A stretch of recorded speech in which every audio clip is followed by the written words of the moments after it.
Disclaimer. दोस्तों, ये कहानी केवल एक काल्पनिक रचना है। ये केवल लेखक के द्वारा रची गई यह एक कहानी है। इसका वास्तविक जीवन से कोई भी संबंध नहीं है। कृपया आप कहानियों को केवल मनोरंजन की दृष्टि से ही सुने, और साथ ही अगर आप इस चैनल नॉवल स्टोरी 2.6 पर पहली बार आए हैं तो चैनल को सब्सक्राइब और वीडियो को भर भर लाइक करना ना भूलें। धन्यवाद। एपिसोड 68। शांत हो जाओ कियारा, ऐसे रोते नहीं है बेटा, इतनी सी बात के लिए रोना बंद करो। उस आदमी ने सिर्फ तुम्हें ही नहीं बल्कि बाकी सारी लड़कियों को भी रिजेक्ट किया है, मतलब उसे कोई भी पसंद नहीं आई होगी। मैनेजर अपनी भतीजी को समझाने की कोशिश करते हुए बोली। हाँ आंटी, मुझे पता है, मगर मैं क्या करूं, मैंने तो अपने इंस्टा और फेसबुक में भी पोस्ट की थी मैं आज मिस्टर एल्वर्स से मिलने जा रही हूं और उनके साथ फोटो जरूर लूंगी, मगर मैं वैसा नहीं कर पाई। एक फोटो क्या, उन्होंने तो मेरे तरफ नजरें उठाकर भी नहीं देखी। इनफैक्ट उसने तो किसी की भी शक्ल ही नहीं देखी, उसने बस प्रोफाइल देखा और मना कर दिया। अब मैं क्या करूं आंटी, मेरी सारी दोस्तों को पता चलेगा तो वो सारी ही मुझ पर हंसेगी और मेरा मजाक भी बनाएगी। मैं क्या करूं? ये बोलते हुए ही कियारा जोरों से रो रही होती है। जिसे ऐसे रोते देखकर मैनेजर अपनी भतीजी को शांत करने की पूरी कोशिश कर रही होती है। तभी केबिन के डोर पर नॉक करने की आवाज आती है, जिसे सुनकर मैनेजर अपनी भतीजी को शांत होने का बोलती है और कम इन इतना बोलकर अपनी चेयर पर जाकर बैठ जाती है। तभी बाहर से रिया अपने हाथ में फाइल पकड़े ही अंदर आती है। रिया के चेहरे पर साफ परेशानी और उदासी दोनों ही नजर आ रही थी। वो केबिन के अंदर आते ही कियारा को देख रही होती है, जो अभी भी सिसक रही थी। जिसे सिसकते हुए देखकर रिया को थोड़ा बुरा लगता है, मगर वो कुछ कर भी नहीं सकती थी। इसलिए वो मैनेजर की तरफ देखती है और काफ़ी ज़्यादा निराश होते हुए बोली, मैंने काफ़ी ज़्यादा मेहनत की थी और मैंने अपनी तरफ से पूरी कोशिश की मिस्टर एल्वर्स को कोई लड़की पसंद आ जाए, मगर उसे तो कोई भी लड़की पसंद नहीं आई और मैंने अपनी तरफ से पूरी कोशिश की थी कियारा के बारे में अच्छी अच्छी चीज़ें बताने की, मगर जब मिस्टर एल्वर्स ने सभी लड़कियों से सवाल पूछे तो कोई भी उनके सही से जवाब नहीं दे पाए और इसीलिए मिस्टर एल्वर्स ने सभी को वहाँ से जाने के लिए बोल दिया और मैं बस एक मामूली सी लड़की हूँ। मैं मिस्टर एल्वर्स जैसे बड़े इंसान को जानती नहीं, उनका ऑर्डर ही फॉलो करना मेरा काम। आई होप आप समझे। और आज जो कुछ भी हुआ और जिस तरफ से आपकी भतीजी को मिस्टर एल्वर्स ने मना कर दिया, उसके लिए आप मुझे ब्लेम नहीं करेगी। रिया ने सारी बातें मैनेजर के सामने पहले ही रख दी, क्योंकि वो नहीं चाहती थी छोटी सी बात को लेकर कोई बड़ा तमाशा हो और मैनेजर उसे ही गलत समझे, इसीलिए उसने सारी बातें पहले ही क्लियर करना सही समझा। कोई बात नहीं रिया, मैं समझती हूँ, वैसे भी ये अमीर लोगों के चोचले हम जैसे लोग समझ नहीं सकते हैं। तुम परेशान मत हो और जाकर अपना काम करो। वैसे भी हम बस क्लाइंट को सजेस्ट कर सकते हैं, फोर्स नहीं किसी भी बात के लिए, और शादी जैसा फैसला तो काफ़ी बड़ा फैसला है। इतना बोलकर मैनेजर शांत हो जाती हैं। थैंक यू मैम समझने के लिए, इतना बोलकर रिया वहाँ से चली जाती है। रिया के वहाँ से जाते ही कियारा वापस से रोते हुए बोली, वो लड़का काफ़ी ज़्यादा घमंडी है और इसीलिए उसकी पहली बीवी उसे छोड़कर चली गई होगी। वैसे भी उसके जैसे घमंडी और गुस्सैल इंसान के साथ भला कौन ही लड़की रहना पसंद करेगी। उसके सामने कितनी सारी सुंदर सुंदर लड़कियां खड़ी थी, मगर उसने उनमें से किसी के भी तरफ नहीं देखा, बल्कि उसने बस फाइल देखी और जैसे ही इस लड़की ने भी कुछ बोलने की मुंह खोला तो उसने अपनी डरावनी हरी आंखों से इसे घूर कर देखा तो ये भी शांत हो गई। उसने काफ़ी ज़्यादा अजीब से सवाल किए थे। मुझे नहीं लगता आंटी ये लड़की उस घमंडी आदमी के लिए लड़की ढूंढ भी पाएगी। इतना बोलकर वो रोने लगती है तो मैनेजर को समझ नहीं आता वो क्या ही करे। तभी एक बार फिर से केबिन का डोर नॉक होने की जगह खुद ही खुल जाता है और इस बार बाहर से मधु और पूजा दोनों ही एक साथ अंदर आती हैं। उन दोनों को ऐसे एक साथ अंदर देखकर मैनेजर हैरान नज़रों से उन दोनों को ही देखने लगती है। तुम दोनों यहाँ पर, वो भी ऐसे? मैनेजर उन्हें घूरकर देखते हुए बोली, सॉरी मैडम, हम दोनों यहाँ पर ऐसे आ गए, उसके लिए हम पहले ही माफ़ी मांग लेते हैं। प्लीज़ आप हमें माफ़ कर दीजिए, मगर हम जो बोलने जा रहे हैं उसे प्लीज़ ध्यान से सुनिए। मधु काफ़ी मासूम सा फेस बनाकर बोली, मतलब क्या है तुम्हारा, साफ शब्दों में बोलो। मैनेजर कड़क आवाज़ में बोली, उद्धरण चिन्ह। मैडम मुझे लगता है ज़रूर इस रिया का मिस्टर एल्वर्स के साथ कोई चक्कर चल रहा है, तभी तो एल्वर्स ने 20 सुंदर लड़कियों में से किसी को भी पसंद नहीं किया, ना ही किसी की तरफ भी देखा, बस उसने रिया की बात सुनी और उसे ही देखा। मुझे लगता है उस एल्वर्स ने मुझे पसंद नहीं किया तो ठीक है, नहीं किया, मगर आपकी भतीजी उसे तो पसंद करना चाहिए था ना। पर आप ही सोचिए उसने क्यों किसी को भी पसंद नहीं किया, मुझे तो लगता है इस रिया ने ही बोली होगी वो किसी को पसंद ना करे, वैसे भी मुझे तो इस रिया पर पहले से शक था। मधु एक ही सांस में सब कुछ बोल बैठी। और नहीं तो क्या मैम, ये रिया जैसी दिखती है वैसी बिल्कुल भी नहीं है। ये अपने सारे ही क्लाइंट को अपने हुस्न के जाल में फंसा लेती है और मुझे शक है इसने जरूर अलवस को भी फंसाए ही होगी। पूजा भी भड़काते हुए ही बात में नमक मिर्च मसाला सब कुछ लगाकर बोली, देखो वो उसकी पर्सनल लाइफ है, वो उसमें क्या करती है और क्या नहीं ये उसका अपना फैसला होगा, हमारा नहीं, इसीलिए हम किसी की भी पर्सनल लाइफ में दखल नहीं दे सकते हैं। और जब तक हमारी कंपनी को उसकी वजह से फ़ायदा हो रहा है तब तक हम खुश हैं, और अगर तुम दोनों का हो गया हो तो तुम दोनों यहाँ से जा सकती हो। मैनेजर उन्हें बाहर जाने का इशारा करते हुए बोली। वैसे भी मैनेजर पागल या बेवकूफ़ नहीं थी जो उसे ये भी ना पता हो कौन सच बोल रहा है और कौन झूठ बोल रहा है। उसी के साथ वो इस बात को भी काफ़ी अच्छी तरह से जानती भी थी इन लड़कियों के बीच और रिया के बीच क्या चलता था। कंपनी की मैनेजर होने के नाते उसे सारी बातें अच्छी तरह से मालूम थी और उसे ये भी पता था कंपनी को फ़ायदा किसकी वजह से हो रहा था, इसलिए वो बेवकूफ़ बनकर कोई भी ऐसा काम नहीं कर सकती थी जिस वजह से कंपनी को नुकसान हो। मैनेजर की बात सुनकर मधु और पूजा दोनों का ही मुंह बन जाता है और वो दोनों हार नहीं मानना चाहती थी, इसलिए वापस से कोशिश करते हुए बोली, पर मैम एक बार हमारी पूरी बात तो सुन लीजिए, रिया इस कंपनी में रहने देने के लायक नहीं है, ना ही वो एक अच्छे कैरेक्टर की लड़की है। वो क्लाइंट को अपनी तरफ करने के लिए उनके साथ सोती है और आप ऐसी गिरी हुई घटिया लड़की को हमारी कंपनी में रखना चाहती हैं। पूजा थोड़े गुस्से में ही रिया को याद कर बोली, तुम दोनों जा सकती हो यहाँ से, मेरे साथ काफ़ी सारा काम पड़ा हुआ है, तुम लोगों की बकवास सुनने का टाइम नहीं है मेरे पास। और मैंने पहले ही कही, जब तक उस लड़की की वजह से हमारी कंपनी को फ़ायदा हो रहा है तब तक हमें उससे या उसके किए गए किसी भी काम से कोई भी परेशानी बिल्कुल भी नहीं है। तो तुम दोनों यहाँ से जाओ और जाकर अपना काम करो। वैसे मैं कुछ दिनों से नोटिस कर रही हूँ तुम दोनों काफ़ी ज़्यादा फ्री हो और करने के लिए तुम्हारे पास कोई काम ही नहीं है। तो ठीक है, जाओ और जाकर अपने डेस्क पर बैठो, काम तुम्हारा इंतजार करते हुए तुम्हारे पास आने ही वाला है। इतना बोलकर मैनेजर अपने लैपटॉप पर देखने लगती हैं और दोनों लड़की अपना प्लान फेल हो जाने के कारण गुस्से में ही वहाँ से चली जाती है। जिनके जाते ही कियारा बोली, मुझे नहीं लगता आंटी इन लड़कियों की बात सच भी हो सकती है, और मुझे लगता है उस लड़की की शादी हो रखी है तो फिर वो क्यों ही कोई भी गलत या बुरा काम करेगी। एनीवे जाने दीजिए, मैं अब घर जा रही हूँ और अब मैं पहले से बेहतर हूँ, तो आप मेरी फिक्र बिल्कुल भी मत करना, मेरा कोई दिल नहीं टूटा जो मैं खुद को संभाल भी ना पाऊँ। इतना बोलकर कियारा मुस्कुराती है और वहाँ से चली जाती है। रिया का केबिन। रिया अपने केबिन में बैठी सोच रही थी अलवस के लिए लड़की देखना इतना आसान काम नहीं होगा। उसने तो उन 500 में से 20 सबसे ज़्यादा केपेबल लड़कियों की लिस्ट तैयार की थी, मगर उसे भी अलवस ने रिजेक्ट कर दिया। ये सोचकर वही रिया की अंदर से काफ़ी ज़्यादा खुशी भी हो रही थी। एक तरफ उसका दिल उसे नाचने के लिए बोल रहा था क्योंकि अलवस ने किसी भी लड़की को पसंद नहीं किया, तो दूसरी तरफ उसका दिमाग बोल रहा था उसके लिए काफ़ी ज़्यादा मुश्किल होने वाला है। अलवस के लिए अच्छी लड़की के साथ है भव्य के लिए एक माँ को भी ढूंढना। साथ ही उसे नहीं लगता था कोई भी लड़की उसकी ही तरह उसके बेटे को प्यार दे पाएगी और उसे अपने साथ ही रखेगी। उसने काफ़ी सारी नोवेल फ्री टाइम में पढ़ रखी थी, साथ ही उसने काफ़ी सारी सीरीज़ भी देख रखी थी जिसमें बताया गया था किस तरह से शुरू में तो सौतेली माँ अच्छी होने का नाटक करती दिखावा करती है और अपना पति के सामने काफ़ी ज़्यादा केयरिंग माँ होने का ड्रामा करती है, मगर बाद में वो पति के ना होने पर बच्चे को मारती पिटती है और जब खुद का बच्चा हो जाता है तब वो सौतेले बच्चों को घर में किसी कचरे की तरफ फेंक देती है। ये सारी बातों को याद कर रिया का दिल कांप सा जाता है और उसे समझ ही नहीं आता है उसे क्या करना चाहिए और क्या नहीं। कुछ देर सोचने के बाद वो अपना सारा ध्यान झटक कर अपने काम में लग जाती है क्योंकि उसके पास करने के लिए काफ़ी सारा काम जो था। अलेक्जेंडर का ऑफिस। अलेक्जेंडर अपने केबिन में खामोश सा बैठा हुआ था और उसके कानों में सिया की बातें गूंज रही थी जो उसने बोली थी। वो अब से उसके पास नहीं आएगी, ना ही उसकी असिस्टेंट बनेगी, बल्कि वो वापस से होटल जाकर वहीं पर अपनी पुरानी शिफ्ट में काम करेगी और वो अब कभी भी उसका चेहरा भी नहीं देखना चाहेगी। यही सब याद कर अलेक्जेंडर काफ़ी ज़्यादा दुखी हो जाता है और सोचने लगता है उसने तो सिया को कोई भी काम ना करने देने का फैसला इसीलिए किया था क्योंकि सिया की कंडीशन ठीक नहीं थी, ना ही वो सही थी।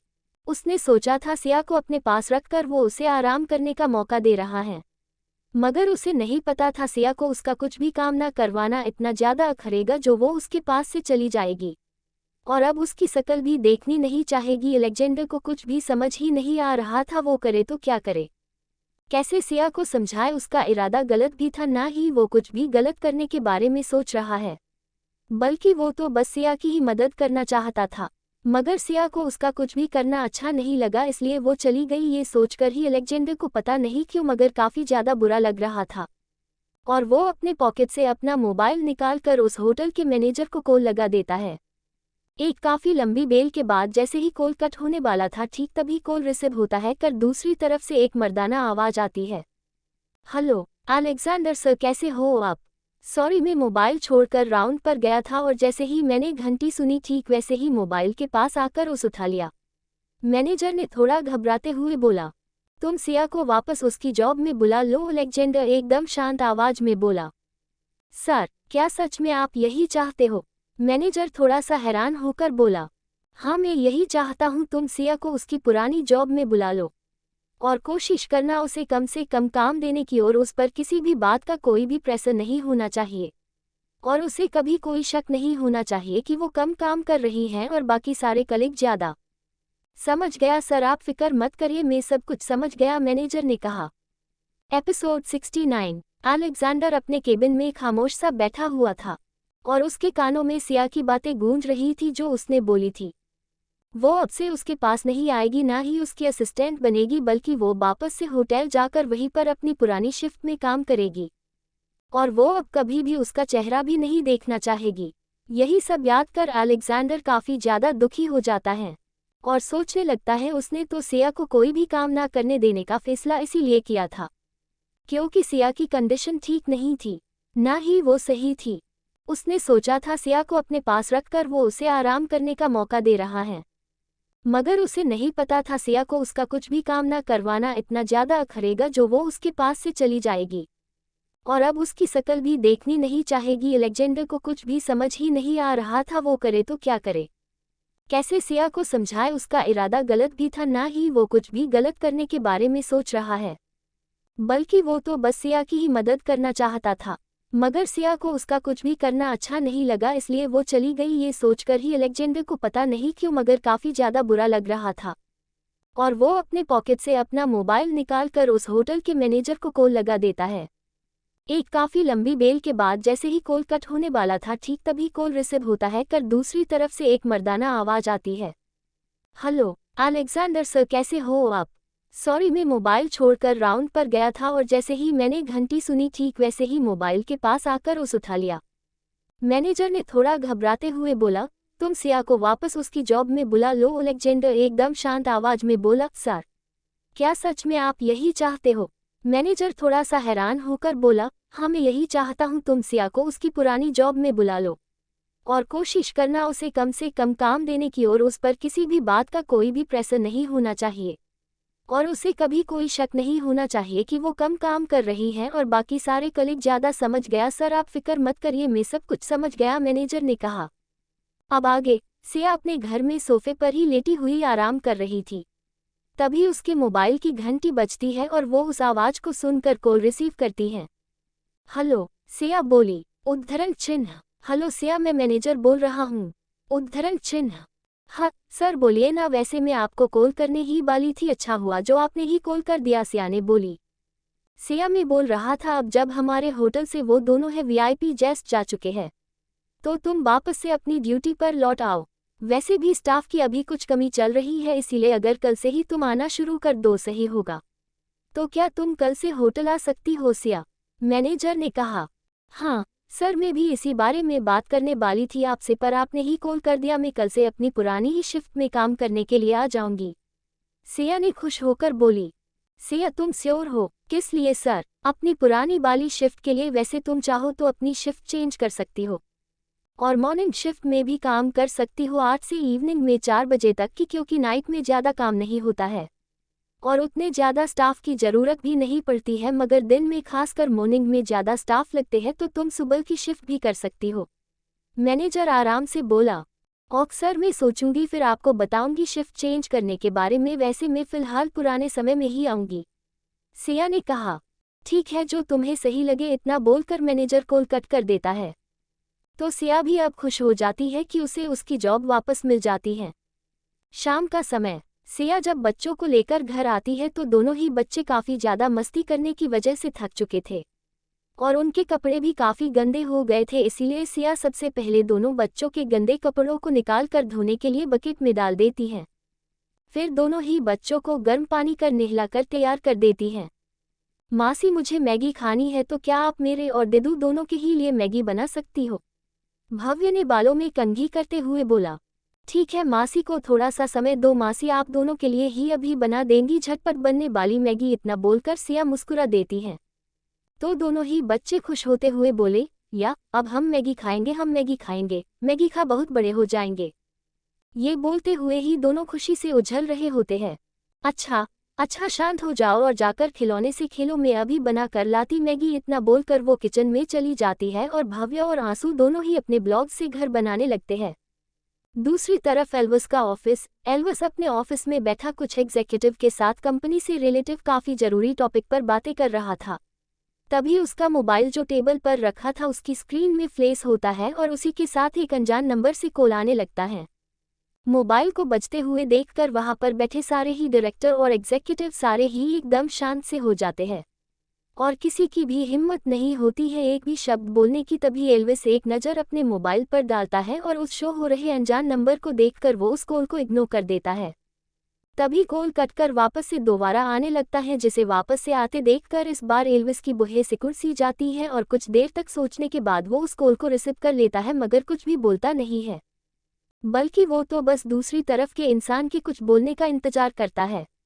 तभी दूसरी तरफ से एक प्यारी और काफ़ी मीठी सी आवाज़ आती है, डैडी। जैसे ही एल्विस के कानों में वो एक शब्द पड़ा, उसके तो दिल की धड़कने ही तेज सी हो गई और वो मोबाइल को कान से निकाल कर नंबर को देखता है जो उसके लिए अनजान था, मगर उस नंबर से उसके बेटे ने उसे कॉल किया था। ये देखकर उसके होठों पर मुस्कान आ जाती है और वो हाथ के इशारे से ही मीटिंग ओवर होने का बोलकर उन सभी लोगों को बाहर जाने के लिए बोल देता है। तो सारे ही लोग अपने बॉस की बात को समझकर वहां से बाहर निकल जाते हैं। डैडी, आपने मेरा कॉल क्यों नहीं उठाया? भव्य थोड़ा नाराज सा होते हुए बोला। सॉरी बेटा, डैडी को नहीं पता था ये नंबर आपका है। अगर डैडी को पहले से पता होता तो डैडी जरूर आपके कॉल को पहली ही बार में रिसीव कर लेते। एल्विस ने थोड़ा गिल्टी फील करते हुए बोला। कोई बात नहीं डैडी, अब आप अपने मोबाइल में मासी नाम से नंबर सेव कर लेना, ये नंबर मासी का है और मैंने आपको छुपकर उनके मोबाइल से कॉल किया है। भव्य ने अपनी आवाज़ को थोड़ा धीमा करते हुए बोला। अच्छा, तो क्या आपकी मासी आपको मना करती है डैडी से बात करने के लिए, या उन्हें पसंद नहीं आप डैडी से बात करो? एल्विस भी अपनी आवाज़ धीमी करते हुए बोला। नहीं मासी को नहीं, पर मम्मा को प्रॉब्लम है और वो नहीं चाहती है मैं आपसे बात करूं। उन्हें आपसे बात करना अच्छा नहीं लगता है, इसलिए मैंने मासी के मोबाइल से कॉल किया, क्योंकि मासी कुछ भी नहीं बोलती है, वो काफ़ी अच्छी है और मेरी फेवरेट भी। भव्य अपनी मासूम सी प्यारी आवाज़ को धीमी करके बोला।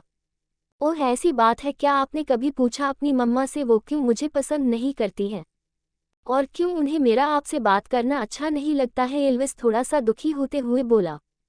पता नहीं, भव्य अपने कंधों को उचकाकर बोला। उद्धरण चिन्ह। अच्छा बताओ क्या कर रहे हो आप? क्या डैडी आपको कहीं बाहर घुमाने ले जाए? एल्विस ने एक्साइटेड होते हुए बोला। नहीं आज नहीं, आज भव्य काफ़ी ज़्यादा थक गया है। भव्य ने आज स्कूल में दीदी और अपने नए दोस्तों के साथ काफ़ी ज़्यादा मस्ती की है, जिस कारण भव्य आज थक गया। क्या हम कल जा सकते हैं? भव्य ने कुछ सोचकर बोला। और हम कल चलेंगे और साथ में आपकी मम्मा को भी और उनके साथ में आपकी मासी और दिदू को भी लेकर चलेंगे, एल्विस ने खुश होकर कहा। या भव्य कल अपने पूरे परिवार के साथ जाएगा? भव्य ने काफ़ी ज़्यादा खुश होकर कहा। अच्छा ये बताओ आपकी मम्मा आ गई घर? एल्विस ने क्यूरियस होते हुए बोला। नहीं अभी नहीं आई मम्मा, उन्होंने कहा है आज उन्हें घर आने में देरी हो जाएगी, काम काफ़ी ज़्यादा है और उन्हें काफ़ी मेहनत करनी है। इतना बोलकर भव्य थोड़ा सा मायूस हो जाता है। अपने बेटे की मायूसी जैसे एल्विस ने भी समझ ली हो, तभी तो वो अपने बेटे को खामोश होते देखकर खुद ही बोला।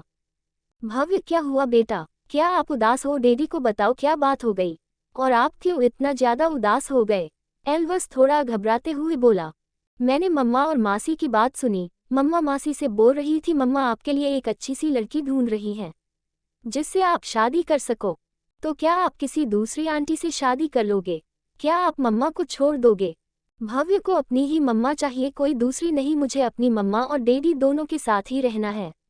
हर किसी के पास मम्मा और पापा दोनों ही है, मगर मेरे पास तो मम्मा बस थी, डैडी दूर थे और जब डैडी पास आए तो वो दूसरी मम्मा लाने वाले हैं। इतना बोलकर वो जोरों से रोने लगता है। भव्य की बात सुनकर और उसे ऐसे रोते हुए देखकर एल्विस का दिल ही टूट जाता है और उसका मन करता है वो उड़ते हुए जाए और अभी जाकर अपने बेटे को अपने सीने से लगा ले, मगर वो ऐसा नहीं कर सकता था। इसीलिए वो खुद को किसी तरह से शांत कर भव्य को समझाते हुए बोला, भव्य बेटा ऐसे दुखी नहीं होते हैं ना ही रोते हैं और डैडी कभी भी अपने लिए कोई भी दूसरी आंटी नहीं लाएंगे। उद्धरण चिन्ह। डैडी हमेशा आपसे और आपकी मम्मा से ही प्यार करेंगे, वो कभी भी किसी भी दूसरी लड़की को आपकी मम्मा नहीं बनाएंगे। एल्विस उसे समझाने की कोशिश करते हुए बोला, प्रॉमिस आप कभी भी कोई भी दूसरी मम्मा नहीं लाओगे, आप बस भव्य की मम्मा को ही प्यार करोगे। भव्य ने काफी ज्यादा इमोशनल होते हुए कहा, प्रॉमिस बेटा डैडी बस आपकी मम्मा और आपके ही रहेंगे। एल्विस ने मुस्कुराते हुए कहा, जिसे सुनकर भव्य काफी ज्यादा खुश हो गया और जल्दी से अपने डैडी को मोबाइल में ही ढेर सारी किस देने लगा। तो एल्विस भी उसकी इतनी सारी किस पाकर काफी ज्यादा खुश हो गया और उसका दिल कर रहा था वो अभी ही अपना सारा काम छोड़कर अपने बेटे से मिलने चले जाए, पर वो अभी नहीं जा सकता था। इसलिए अपने मन और इच्छा दोनों में काबू कर वो और थोड़ी देर बात करने के बाद कॉल रख देता है। या मासी, डैडी ने कहा वो कभी भी दूसरी मम्मा नहीं लाएंगे। भव्य खुश होकर सिया के गले में अपनी नन्ही सी बाहों को डालकर बोला, मम्मा अब आप खुश हो? आंसू भी सिया को देखकर बोली, हाँ अब मैं खुश भी हूँ और बेफिक्र भी कि अब एल्विस किसी भी दूसरी लड़की से शादी नहीं करेगा और मेरी रिया की जगह कभी भी किसी को भी नहीं देगा। इतना बोलकर सिया शांत हो जाती है और कुछ देर शांत रहने के बाद बोली, मुझे लगता है तुम्हारी मम्मा इतनी जल्दी मानेगी नहीं और जब तक रिया नहीं मानेगी तब तक तुम अपनी मम्मा और डैडी दोनों के ही साथ में एक साथ नहीं रह पाओगे। पर मुझे तो दोनों के साथ ही रहना है। भव्य दुखी होते हुए बोला, अगर तुम चाहते हो अपने मम्मा और डैडी दोनों के ही साथ में रहना तो फिर हम तीनों को मिलकर ही उन्हें मिलाना होगा। सिया कुछ सोचकर बोली, क्या ऐसा करने पर वो दोनों साथ में आ जाएंगे? आंसू बोली, हाँ क्यों नहीं, पर इस प्लान में हमें एल्विस को भी साथ लाना होगा और फिर हम चारों मिलकर तुम्हारी मम्मा और डैडी दोनों को ही एक साथ आने में और उनके बीच की नाराजगी दूर करने में मदद करेंगे। सिया कुछ सोचकर बोली, ठीक है मासी आप बताओ अब हमें क्या करना चाहिए? भव्य बोला, पता नहीं, पर सोचते हैं और सोचकर डिसाइड करेंगे कैसे उन दोनों की नाराजगी दूर करनी है और उन दोनों को साथ लाना है। ये सब सोचकर सिया सोच में डूब जाती है तो दोनों बच्चे भी सोच में ही डूब जाते हैं और इधर एल्विस भी बैठा सोच रहा होता है वो कैसे रिया से मिले और यूज से जानने की कोशिश करे आखिर बात क्या है, वो क्यों उसके साथ रह नहीं सकती है, वो क्यों उससे दूर भागना चाहती है जबकि प्यार तो उसके भी दिल में है उसके लिए। और जब वो दोनों ही एक दूसरे से प्यार करते हैं तो दिक्कत ही क्या है, क्यों वो खुद को और उसे दर्द तकलीफ दे रही है? एल्विस ये सब पूछना चाहता था मगर कैसे ये उसे समझ नहीं आ रहा था और वो अपनी चेयर से टिककर बैठा आंखों को बंद किए अपने दिमाग में कुछ प्लान बनाने लगता है और कुछ देर सोचने के बाद अचानक से उसकी आंखें चमक उठती हैं।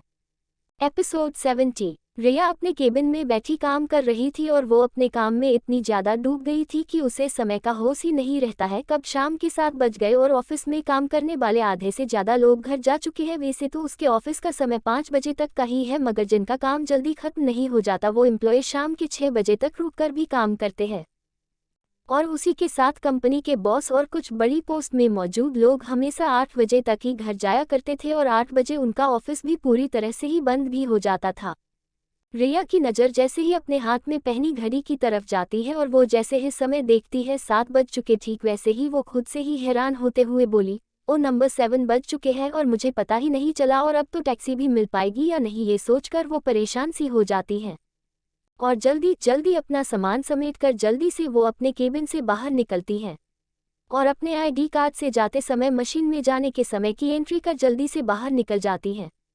रिया अभी कंपनी के गेट से बाहर निकली ही थी और वो मोबाइल निकाल कर कैब बुक करने का सोच ही रही थी। उतने में ही आसमान में अचानक से काले बादल छा जाते हैं और काफी तेज बारिश शुरू हो जाती है जो काफी जोरों से हो रही थी और उसकी बूंदें भी काफी मोटी थी। इस तरह बारिश शुरू होने से रिया और भी ज़्यादा परेशान हो जाती है और उसके सारे कपड़े बारिश के पानी में भीग से जाते हैं। इस पानी को भी गिरना था, एक तो मैं लेट हो गई, ऊपर से मुझे कोई भी टैक्सी या ऑटो नहीं दिख रही है और इस जोरों की बारिश के कारण तो अब और भी मुश्किल हो जाएगा। ऑटो या कैब का मिलना, अब मैं क्या करूं? अब मुझे पैदल ही चलकर जाना होगा। इतना सोचकर रिया पानी में भीगते हुए ही आगे बढ़ जाती है। उसके सारे कपड़े भीगकर उसके बदन से चिपक चुके थे, जिस कारण उसके अंदर पहने हुए सारे कपड़ों को काफ़ी अच्छी तरह से भी देखा जा सकता था। उसी के साथ उसका बदन काँप भी रहा था। रिया अभी मुश्किल से 10 मिनट ही चली होगी, उतने में उसे सड़क पर एक छोटी सी दुकान पर बैठे कुछ गंदे से दिखने वाले आदमी दिख जाते हैं, जो उसे ही घूर रहे थे और उन सभी की नज़र बस रिया पर ही जमी होती है। उन्हें देखकर लग रहा था जैसे बारिश से बचने के लिए वो सब उस दुकान में रुके होंगे या ये उनका पुराना अड्डा होगा। जैसे ही रिया की नज़र उन गुंडों पर पड़ती है, ठीक वैसे ही वो डर जाती है और डरते हुए ही तेज कदमों के साथ ही आगे बढ़ने लगती है। जिसे आगे सड़क पर पैदल चलते हुए देखकर वो सारे ही आदमी आपस में कुछ बातें करने लगते हैं और फिर एक एक कर उस ढाबे से बाहर निकल सड़क पर ही रिया के पीछे चलने लगते हैं। वो सारे ही आदमी करीब 4 लोग थे और देखने पर ही किसी गुंडे की तरह लग रहे थे। जब रिया को एहसास होता है कि वो गुंडे अब उसके पीछे आ रहे हैं, तो उसका दिल और ज़्यादा डर जाता है और वो धीरे से झुककर अपने पैर में पहनी हील की तरफ देखती है, जो बिल्कुल भी ऊंची नहीं थी। उसे देखकर वो अपने कदमों को और तेज कर देती है और अचानक से सड़क पर भागने लगती है। इस तरह से उसे भागते देखकर वो सारे ही आदमी एक दूसरे को देखकर बोले, पकड़ो उसे, वो भाग रही है। इतना बोल वो सारे ही रिया के पीछे भागने लगते हैं और रिया वो काफ़ी ज़्यादा डर जाती है। ये सब कुछ देखकर वो अपनी सारी ताकत लगाकर भाग तो रही थी, मगर उसका भागना उन गुंडों के भागने से धीमा था और वो चारों गुंडे मिलकर रिया का रास्ता रोककर उसे घेर लेते हैं। अब कहाँ बचकर जाओगी लड़की, बहुत दो डाली तूने अब और नहीं, इतना बोलकर वो जोर से हंसने लगता है। देखो मुझे जाने दो यहाँ से, वरना तुम लोगों के लिए बिल्कुल भी सही नहीं होगा। मैंने कराटे सीखे हैं और मैं तुम सबको पिट सकती हूँ। अगर तुम सब अपनी जान नहीं गंवाना चाहते हो तो चले जाओ यहाँ से और मुझे जाने दो। रिया अपना डर अंदर ही छुपाकर उन गुंडों को धमकाते हुए बोली, हाँ हाँ हाँ मैं तो डर गया, एक आदमी जोरों से हंसते हुए बोला और रिया की तरफ बढ़ने लगा। मगर वो रिया के करीब भी जा पाता उससे पहले ही वहां पर सबके कानों में एक साथ काफ़ी सारी गाड़ियों के आने की आवाज़ सुनाई पड़ती है और सबकी आंखों में तेज रोशनी पड़ती है। उनमें से कोई भी कुछ समझ पाता उससे पहले ही रिया को अपने कानों में एक जानी पहचानी आवाज़ सुनाई पड़ती है, जो उससे बोला, गाड़ी में बैठो रिया। एल्विस की आवाज़ सुनकर रिया अपनी आंखें खोलकर देखती है और सामने एल्विस को देखकर उसके अंदर का सारा डर कहीं गायब सा हो जाता है और वो बिना कुछ सोचे समझे ही कार के अंदर जाकर बैठ जाती है। उसके कार में बैठते ही उनकी कार वहां से निकल जाती है कर एल्विस के गार्ड उन सारे गुंडों की अच्छी तरह से पिटाई लगा देते हैं। कार के अंदर एल्विस की नज़र रिया पर जाती है, जिसकी वाइट शर्ट भीग कर उसके बदन से चिपक गई थी और अंदर पहनी उसकी पिन के नविया साफ नजर आ रही थी। ये देखकर एल्विस को अपनी बॉडी गर्म होती महसूस होती है और वो अपनी नज़रें जल्दी से फेर लेता है, क्योंकि वो रिया को ऐसे देखकर खुद का कंट्रोल खो सकता था। एल्विस धीरे से अपना कोट निकाल कर रिया के ऊपर डाल देता है। रिया उसकी इस हरकत से पहले तो हैरान रह जाती है, मगर वो जैसे ही कुछ बोलने को होती है उसे एहसास होता है उसे तेज ठंड लग रही है और उसे लगता है ठंड लग रही, इसीलिए एल्विस ने उसे कोट दिया है। तो वो भी बिना कोई नखरे दिखाए उस कोट को पहन लेती है। थैंक यू, रिया धीरे से बोली और अपनी नज़रें झुका ली। तुम ठीक हो हनी, इतना बोलते ही एल्विस उसे अपनी बाहों में खींच लेता है। मैं ठीक हूँ एल्विस, अच्छा हुआ जो तुम आ गए, इतना बोलकर वो भी शांत हो जाती है और अपनी बातों को पूरा नहीं करती है। तुम ठीक हो तो मैं भी ठीक हूँ, एल्विस ने कहा और उसे कसकर अपने सीने से लगा लिया। एल्विस के सीने से लगते ही रिया को वापस से सुकून का एहसास होता है, मगर वो जल्दी से एल्विस से दूर हो जाती है और खिड़की की तरफ खिसककर खिड़की के बाहर देखने लगती है और उसकी आंखें नम हो जाती है। उद्धरण चिन्ह उद्धरण चिन्ह उद्धरण चिन्ह। रिया अपने केबिन में बैठी काम कर रही थी और वो अपने काम में इतनी ज़्यादा डूब गई थी कि उसे समय का होश ही नहीं रहता है। कब शाम के 7 बज गए और ऑफिस में काम करने वाले आधे से ज़्यादा लोग घर जा चुके हैं। वैसे तो उसके ऑफिस का समय 5 बजे तक का ही है, मगर जिनका काम जल्दी खत्म नहीं हो जाता वो एम्प्लॉय शाम के 6 बजे तक रुक कर भी काम करते हैं और उसी के साथ कंपनी के बॉस और कुछ बड़ी पोस्ट में मौजूद लोग हमेशा 8 बजे तक ही घर जाया करते थे और 8 बजे उनका ऑफिस भी पूरी तरह से ही बंद भी हो जाता था। रिया की नज़र जैसे ही अपने हाथ में पहनी घड़ी की तरफ जाती है और वो जैसे ही समय देखती है 7 बज चुके, ठीक वैसे ही वो खुद से ही हैरान होते हुए बोली, ओ नंबर 7 बज चुके हैं और मुझे पता ही नहीं चला, और अब तो टैक्सी भी मिल पाएगी या नहीं, ये सोचकर वो परेशान सी हो जाती है और जल्दी जल्दी अपना सामान समेटकर जल्दी से वो अपने केबिन से बाहर निकलती है और अपने आईडी कार्ड से जाते समय मशीन में जाने के समय की एंट्री कर जल्दी से बाहर निकल जाती है। रिया अभी कंपनी के गेट से बाहर निकली ही थी और वो मोबाइल निकाल कर कैब बुक करने का सोच ही रही थी, उतने में ही आसमान में अचानक से काले बादल छा जाते हैं और काफ़ी तेज बारिश शुरू हो जाती है, जो काफ़ी जोरों से हो रही थी और उसकी बूंदें भी काफ़ी मोटी थी। इस तरह बारिश शुरू होने से रिया और भी ज़्यादा परेशान हो जाती है और उसके सारे कपड़े बारिश के पानी में भीग से जाते हैं। इस पानी को भी गिरना था, एक तो मैं लेट हो गई, ऊपर से मुझे कोई भी टैक्सी या ऑटो नहीं दिख रही है और इस जोरों की बारिश के कारण तो अब और भी मुश्किल हो जाएगा। ऑटो या कैब का मिलना अब मैं क्या करूं? अब मुझे पैदल ही चलकर जाना होगा। इतना सोचकर रिया पानी में भीगते हुए ही आगे बढ़ जाती है। उसके सारे कपड़े भीगकर उसके बदन से चिपक चुके थे, जिस कारण उसके अंदर पहने हुए सारे कपड़ों को काफ़ी अच्छी तरह से भी देखा जा सकता था। उसी के साथ उसका बदन काँप भी रहा था। रिया अभी मुश्किल से 10 मिनट ही चली होगी, उतने में उसे सड़क पर एक छोटी सी दुकान पर बैठे कुछ गंदे से दिखने वाले आदमी दिख जाते हैं, जो उसे ही घूर रहे थे और उन सभी की नज़र बस रिया पर ही जमी होती है। उन्हें देखकर लग रहा था जैसे बारिश से बचने के लिए वो सब उस दुकान में रुके होंगे या ये उनका पुराना अड्डा होगा। जैसे ही रिया की नज़र उन गुंडों पर पड़ती है, ठीक वैसे ही वो डर जाती है और डरते हुए ही तेज कदमों के साथ ही आगे बढ़ने लगती है। जैसे आगे सड़क पर पैदल चलते हुए देखकर वो सारे ही आदमी आपस में कुछ बातें करने लगते हैं और फिर एक एक कर उस ढाबे से बाहर निकल सड़क पर ही रिया के पीछे चलने लगते हैं। वो सारे ही आदमी करीब 4 लोग थे और देखने पर ही किसी गुंडे की तरह लग रहे थे। जब रिया को एहसास होता है कि वो गुंडे अब उसके पीछे आ रहे हैं, तो उसका दिल और ज़्यादा डर जाता है और वो धीरे से झुककर अपने पैर में पहनी हील की तरफ देखती है, जो बिल्कुल भी ऊंची नहीं थी। उसे देखकर वो अपने कदमों को और तेज कर देती है और अचानक से सड़क पर भागने लगती है। इस तरह से उसे भागते देखकर वो सारे ही आदमी एक दूसरे को देखकर बोले, पकड़ो उसे, वो भाग रही है। इतना बोल वो सारे ही रिया के पीछे भागने लगते हैं और रिया वो काफ़ी ज़्यादा डर जाती है। ये सब कुछ देखकर वो अपनी सारी ताकत लगाकर भाग तो रही थी, मगर उसका भागना उन गुंडों के भागने से धीमा था और वो चारों गुंडे मिलकर रिया का रास्ता रोककर उसे घेर लेते हैं। अब कहाँ बचकर जाओगी लड़की, बहुत दो डाली तूने अब और नहीं, इतना बोलकर वो जोर से हंसने लगता है। देखो मुझे जाने दो यहाँ से, वरना तुम लोगों के लिए बिल्कुल भी सही नहीं होगा। मैंने कराटे सीखे हैं और मैं तुम सबको पिट सकती हूँ। अगर तुम सब अपनी जान नहीं गंवाना चाहते हो तो चले जाओ यहाँ से और मुझे जाने दो। रिया अपना डर अंदर ही छुपाकर उन गुंडों को धमकाते हुए बोली, हाँ हाँ हाँ मैं तो डर गया, एक आदमी जोरों से हंसते हुए बोला और रिया की तरफ बढ़ने लगा। मगर वो रिया के करीब भी जा पाता उससे पहले ही वहां पर सबके कानों में एक साथ काफ़ी सारी गाड़ियों के आने की आवाज़ सुनाई पड़ती है और सबकी आंखों में तेज रोशनी पड़ती है।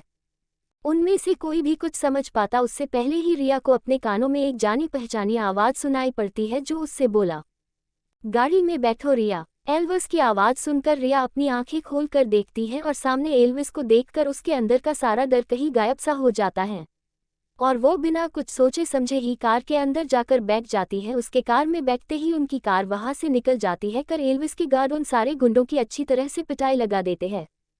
कार के अंदर एल्विस की नज़र रिया पर जाती है, जिसकी वाइट शर्ट भीग कर उसके बदन से चिपक गई थी और अंदर पहनी उसकी पिन की नविया साफ नजर आ रही थी। ये देखकर एल्विस को अपनी बॉडी गर्म होती महसूस होती है और वो अपनी नज़रें जल्दी से फेर लेता है, क्योंकि वो रिया को ऐसे देखकर खुद का कंट्रोल खो सकता था।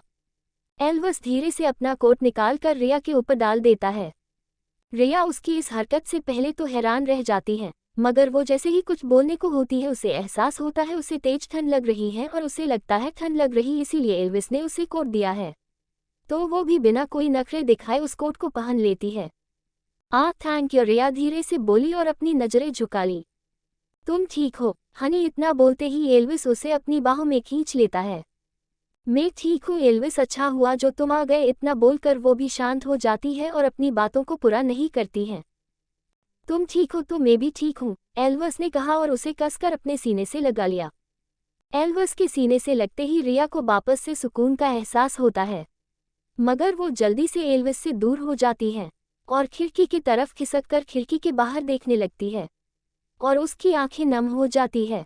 एपिसोड 71। कार के अंदर एल्विस की नज़र रिया पर जाती है जिसकी वाइट शर्ट भीगकर उसके बदन से चिपक गई थी और अंदर पहनी उसकी पिन की नविया साफ नजर आ रही थी। ये देखकर एल्विस को अपनी बॉडी गर्म होती महसूस होती है और वो ज़्यादा देर तक रिया को उस हालत में नहीं देख पाता है, इसलिए वो जल्दी से अपनी नज़रें रिया से फेर लेता है क्योंकि वो रिया को ऐसे देखकर खुद का कंट्रोल खो सकता था और वो नहीं चाहता था वो रिया को किसी भी तरह से हट कर दे या उसकी मर्जी के बिना ही उसे हाथ भी लगाए, इसलिए वो अपनी नज़रों को फेरना ही सही समझता है। कुछ देर वैसे रहने के बाद ही एल्विस को समझ नहीं आता वो कैसे कहे रिया से उसकी बॉडी से चिपककर उसके अंगों को रिवील कर रहे हैं। अगर वो रिया से कुछ बोलता तो हो सकता था रिया उसे गलत समझ लेती। यही सब सोचकर एल्विस धीरे से अपना कोट निकाल कर रिया के ऊपर डाल देता है। रिया उसकी इस हरकत से पहले तो हैरान रह जाती है, मगर वो जैसे ही कुछ बोलने को होती है उसे एहसास होता है उसे तेज ठंड लग रही है और उसे लगता है ठंड लग रही इसीलिए एल्विस ने उसे कोट दिया है। वैसे भी वो पूरी तरह से भीग चुकी थी जिस कारण ठंड लगना लाजमी था। वो इस बारे में ज़्यादा नहीं सोचती है और बिना कोई नखरे दिखाए उस कोट को पहन लेती है।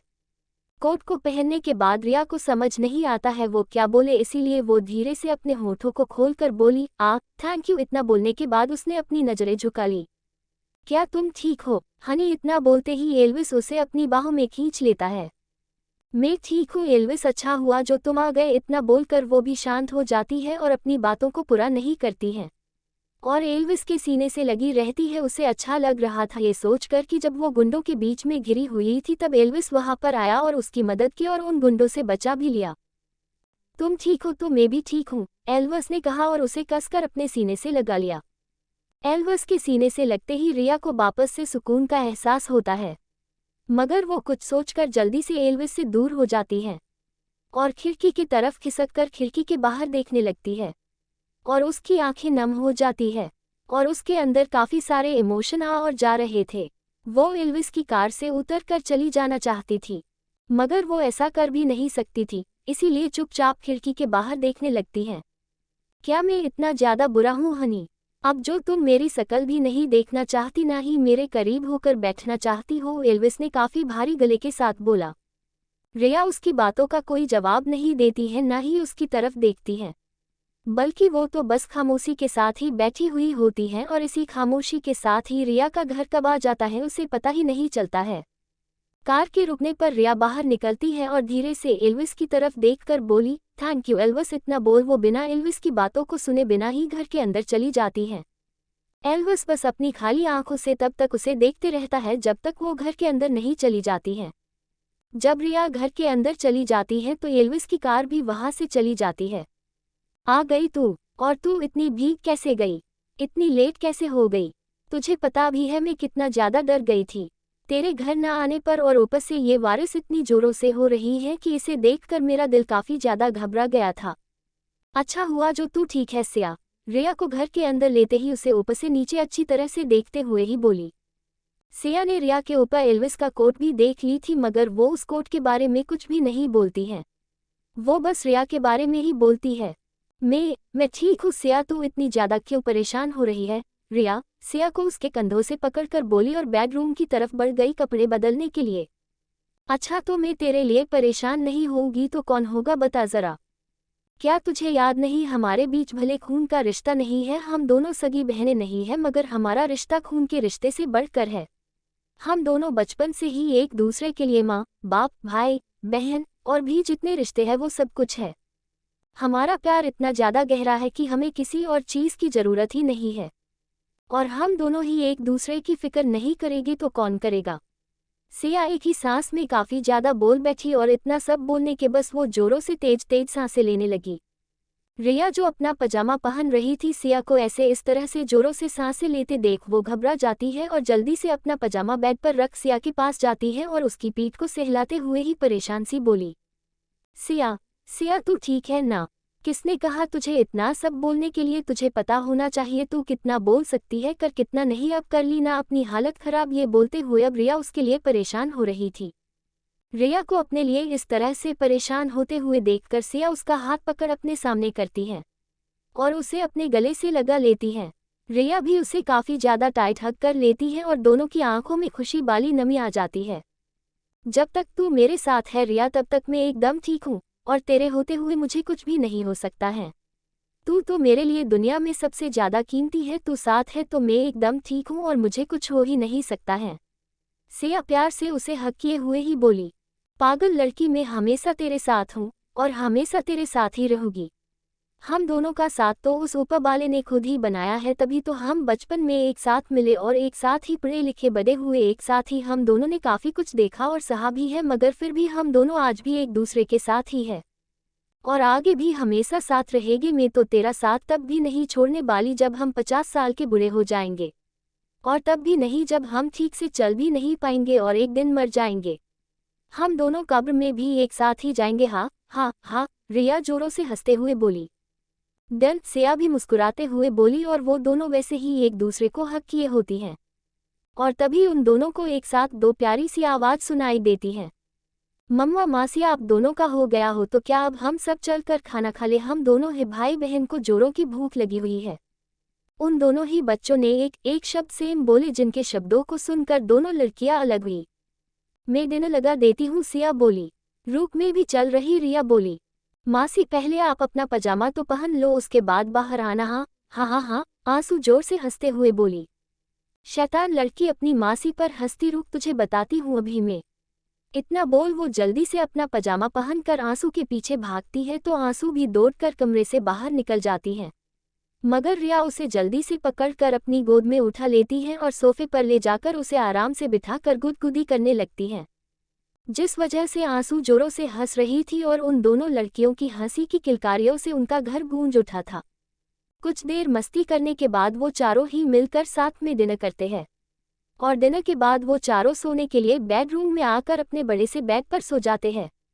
रिया मुझे तुझे कुछ बताना था, सिया रिया की तरफ करवट लेकर उसे देखते हुए बोली। हाँ बोलना, क्या बात करनी है, रिया भी उसकी तरफ देखते हुए बोली। मैं कल से अपनी पुरानी वाली जॉब में जाने वाली हूँ। क्या मतलब, अब तू फिर से रात में होटल में जाकर काम करेगी? रिया थोड़ी सी हैरान होकर बोली। उद्धरण चिन्ह। हाँ, मैंने सोची और काफ़ी ज़्यादा सोच समझ लेने के बाद मैंने डिसाइड किया है कि अब से मैं अपनी वही जॉब करूँगी जो मैं करती थी, सिया बोली। और ठीक है, पर अब फिर से हमारे काम बच से जाएंगे और मुझे बच्चों के साथ रात में अकेले ही सोना होगा। रिया थोड़ी मायूस होकर बोली। हाँ वो तो है, और तुझे ही जल्दी उठकर नाश्ता भी बनाना होगा और इन दोनों को स्कूल भी छोड़ना होगा, सिया भी थोड़ा मायूस होकर बोली। वैसे ये तो हम कर ही रहे थे इतने दिनों से, चल कोई बात नहीं, तू जिस जॉब से खुश है मैं तेरे लिए उसी में खुश हूँ, रिया बोली। और फिर वो दोनों बच्चों को हक कर सो जाती है। कुछ दिनों बाद ऐसे ही कुछ दिन कैसे बीत जाते हैं किसी को कुछ भी पता ही नहीं चलता है, और बीत रहे दिनों के साथ काफ़ी कुछ बदल सा भी जाता है। रिया के सर पर एल्विस के लिए लड़की ढूंढने का प्रेशर काफ़ी ज़्यादा बढ़ गया था, जिस कारण न ही उसे एक्स्ट्रा काम करना पड़ता था, बल्कि उसे काफ़ी ज़्यादा टेंशन भी हो रही थी। और सबसे बड़ी टेंशन तो उसे एल्विस की थी, क्योंकि उस रात के बाद से एल्विस ने कभी भी रिया से कोई बात नहीं की, ना ही ये जानने की कोशिश किया वो ठीक भी है या नहीं। और रिया उससे काम के कारण रोज मिलने आती, मगर अब वो उससे वैसे ही पेश आता जैसे एक कस्टमर अपने क्लाइंट से मिलता है। उन दोनों के बीच अब किसी भी तरह की कोई बात नहीं होती। एल्विस उसे हमेशा इग्नोर करने की कोशिश करता है, जिस कारण रिया को काफ़ी ज़्यादा बुरा लगने लगता है। मगर अफसोस वो इसकी शिकायत किसी से कर भी नहीं सकती थी, क्योंकि ये दूरी रिया ने ही बनाने में उसे मजबूर की थी। पर फिर भी एक तरफ अपने ही पति के लिए लड़की देखना और उसकी बेरुखी सहना, दोनों ही बात रिया को ही तोड़ने के लिए काफ़ी थे।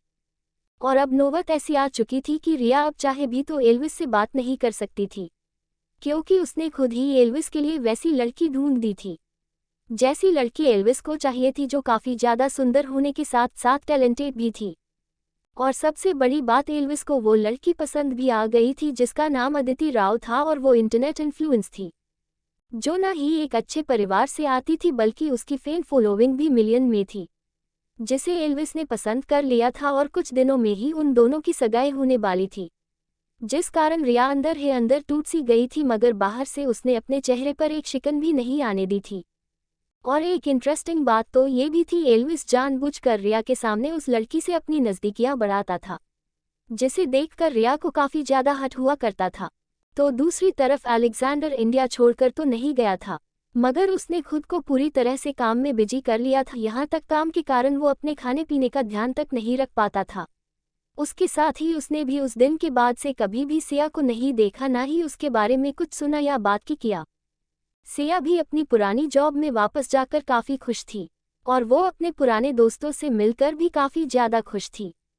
वैसे भी उसे उसके दोनों ही दोस्त रश्मि और राहुल दोनों ही तो काफी ज्यादा पसंद करते थे और वो तीनों साथ में अपनी जॉब भी करते और जब भी समय मिलता तीनों ही गॉसिप करने बैठ जाते। रश्मि को गॉसिप करना काफी पसंद था और वो अप टू डेट रहना काफी ज्यादा पसंद करती थी। इसीलिए वो बाहर चल रही सारी बातें अपनी तरफ से नमक मिर्च मसाला सब कुछ लगाकर सिया और राहुल को बताया करती थी, जिनमें ज्यादातर बातें या तो एल्विस की हुआ करती थी या फिर उन बातों में अलेक्जेंडर का जिक्र हुआ करता था। रश्मि के मुंह से सिया एल्विस की बातें सुनकर थोड़ी परेशान रहा करती थी और उसे रिया के लिए काफी ज्यादा बुरा भी लग रहा था, पर वो कुछ नहीं कर सकती थी क्योंकि रिया ने अपना रास्ता खुद ही चुनी थी और अब कोई नहीं इसमें कुछ भी नहीं कर सकता था। सब कुछ सही से चल रहा था सिया की लाइफ में, मगर रिया की लाइफ उथल पुथल हो चुकी थी।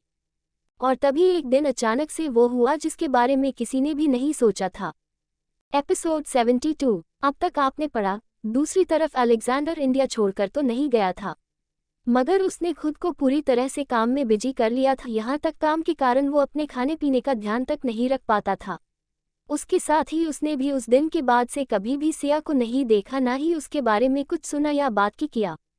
सिया भी अपनी पुरानी जॉब में वापस जाकर काफी खुश थी और वो अपने पुराने दोस्तों से मिलकर भी काफी ज्यादा खुश थी। वैसे भी उसे उसके दोनों ही दोस्त रश्मि और राहुल दोनों ही तो काफी ज्यादा पसंद करते थे और वो तीनों साथ में अपनी जॉब भी करते और जब भी समय मिलता तीनों ही गॉसिप करने बैठ जाते। रश्मि को गॉसिप करना काफी पसंद था और वो अप टू डेट रहना काफी ज्यादा पसंद करती थी। इसीलिए वो बाहर चल रही सारी बातें अपनी तरफ से नमक मिर्च मसाला सब कुछ लगाकर सिया और राहुल को बताया करती थी, जिनमें ज्यादातर बातें या तो एल्विस की हुआ करती थी या फिर उन बातों में अलेक्जेंडर का जिक्र हुआ करता था। रश्मि के मुंह से सिया एल्विस की बातें सुनकर थोड़ी परेशान रहा करती थी और उसे रिया के लिए काफी ज्यादा बुरा भी लग रहा था, पर वो कुछ नहीं कर सकती थी क्योंकि रिया ने अपना रास्ता खुद ही चुनी थी और अब कोई नहीं इसमें कुछ भी नहीं कर सकता था। सब कुछ सही से चल रहा था सिया की लाइफ में, मगर रिया की लाइफ उथल पुथल हो चुकी थी और तभी एक दिन अचानक से वो हुआ जिसके बारे में किसी ने भी नहीं सोचा था। अब आगे क्या हुआ जानते हैं। शाम का समय एल्विस अपने केबिन में बैठा हुआ था और वो अपने काम में बिजी था। तभी उसके केबिन के डोर पर नॉक करने की आवाज सुनाई पड़ती है, जिसे सुनकर वो कम इन इतना बोल देता है। तो बाहर से रिया अपने धीरे से केबिन के अंदर आती है और काम कर रहे एल्विस को देखने लगती है। इस समय उसके चेहरे पर एकदम प्लेन एक्सप्रेशन थे, जिस कारण ये पता लगा पाना मुश्किल था उसका मूड कैसा है, वो खुश है या दुखी, अच्छे मूड में है या बुरे मूड में, कुछ भी पता लगा पाना मुश्किल था। काफी देर तक जब एल्विस को कोई भी आवाज सुनाई नहीं देती है, तब एल्विस अपनी नजरों को उठाकर रिया की तरफ देखता है, जो खामोश सी उसे ही घूर रही होती है। रिया को इस तरह से खुद की तरफ देखते हुए पाकर एल्विस की बोहें सिकुड़ जाती हैं और वो धीरे से अपने पतले होठों को खोलकर बोला, मिस रिया आप यहाँ पर। उस दिन के बाद से एल्विस रिया को मिसेस की जगह मिस ही बोला करता था। हाँ, वो मुझे आपसे कुछ बात करनी थी जिस कारण मैं यहाँ पर आई हूँ। रिया ने थोड़ा हिचकिचाते हुए बोली। बैठ जाइए और कहिए क्या बात करनी है आपको मुझसे। एल्विस ये सब ऐसे बोल रहा था जैसे वो ये सब कुछ किसी अजनबी से बोल रहा होगा और एल्विस का ऐसा ठंडा बिहेव देखकर रिया को अंदर ही अंदर काफी बुरा लगता है, मगर वो ये सब कुछ एल्विस के सामने जाहिर नहीं होने देती है। एल्विस अभी भी बैठा रिया कुछ बोलने का इंतजार कर रहा था, तो रिया को कुछ भी समझ ही नहीं आ रहा था वो क्या बोले और कैसे बोले, मगर वो एक लंबी गहरी सांसें लेती है और धीरे से अपने होठों को खोलकर जैसे ही कुछ बोलने को होती है, ठीक वैसे ही केबिन का डोर एक तेज आवाज के साथ खुलता है और बाहर से एक खूबसूरत सी लड़की केबिन के अंदर आती है। उस लड़की ने एक बेहद ही खूबसूरत सी शॉर्ट ड्रेस पहन रखी थी और देखने में भी वो काफी ज्यादा खूबसूरत थी। उसके चेहरे पर एक अलग ही नूर था और वो बड़े ही स्टाइल के साथ चलते हुए अंदर आती है। उस लड़की को देखकर रिया के शब्द उसके गले में ही अटक से जाते हैं, तो एल्विस उस लड़की को देखकर हल्का सा मुस्कुरा देता है वो लड़की भी मुस्कुराते हुए ही अंदर आती है, मगर जैसे ही उसकी नज़र रिया पर पड़ती है, ठीक वैसे ही वो हैरान नज़रों से रिया को देखते हुए ही बोली, मिस रिया आप यहाँ पर, वो भी इस समय, आप यहाँ पर क्या कर रही हैं? इतना बोल वो लड़की जो कोई और नहीं बल्कि अदिति राव ही होती है। वो रिया को हैरान होकर घूरने लगती है। एल्विस भी रिया को ही देखने लगता है, जैसे बोलना चाहता हो कि बताओ मिस रिया तुम यहाँ पर क्या कर रही हो। उन दोनों की सवालिया नज़रों को खुद पर देखकर रिया जल्दी से बोलना शुरू करती है, मैं यहाँ पर मिस्टर एल्विस से बस यही बोलने आई थी कि अब जब मैंने आप दोनों को मिला दी हूँ और अब आप दोनों ने एक दूसरे को पसंद भी कर किया है और बहुत जल्दी ही आप दोनों एंगेजमेंट करने वाले हो, तो मेरा काम अब खत्म हो चुका है। आगे जो करना है वो आप दोनों कर सकते हैं। मैं अब आप दोनों से फ्री हो चुकी हूँ, तो अब मेरा काम खत्म हुआ और मैं अब अपने 1 मिनट मिस रिया में समझ गई आप बोलना क्या चाहती है। आपने हम दोनों को मिला दिया जो आपका काम था, अब आपका काम खत्म हुआ और अब आप हमारे कांटेक्ट में भी नहीं रहेगी, इसीलिए आप अपने बोनस के लिए आई है।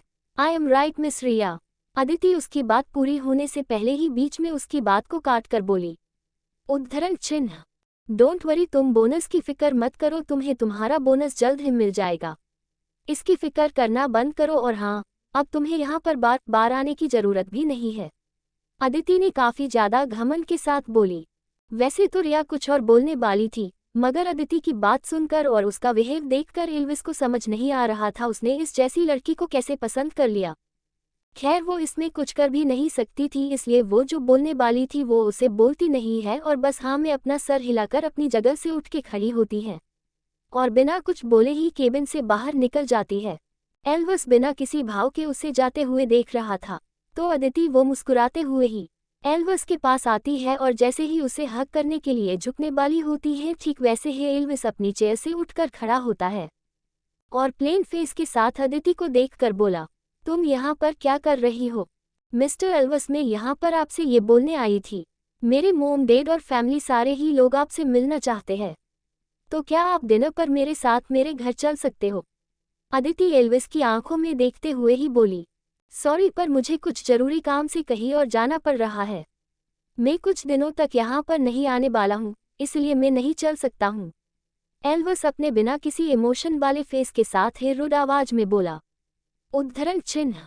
और अदिति समझ गई थी वो एल्विस को अपने साथ नहीं ले जा सकती है, इसीलिए उसने मायूस होकर बस एक ही शब्द बोली, उद्धरण चिन्ह।